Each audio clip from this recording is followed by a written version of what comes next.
ഒരു ശ്രദ്ധ ആവശ്യമാണ്. ഞാൻ ഇവിടെ കീറാൻ പറഞ്ഞല്ലേ, നമ്മുടെ ഓരോരുത്തരുടെയും ജീവിതമാണ്, വിദ്യാർത്ഥി ജീവിതമാണ്. നമ്മുടെ ജീവിതം എങ്ങനെ ചുവട് വെക്കേണ്ടതാണ്? കാണിച്ചേ, എങ്ങനെ ചുവട് വെക്കേണ്ടതാ? ഇതുപോലെ ശ്രദ്ധയോടുകൂടി ഭംഗിയായി ജീവിക്കുന്നവരുണ്ട് ഈ കൂട്ടത്തിൽ. ഇവരുടെ കാര്യമല്ല പറഞ്ഞത്, നിങ്ങൾ ഓരോരുത്തരുടെയും കാര്യമാണ് ഞാൻ പറയുന്നത്.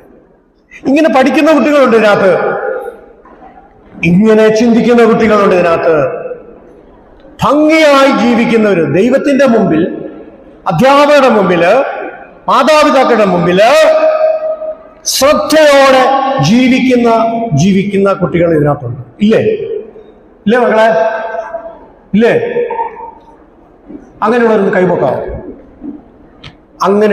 കൈപൊക്കാമോ?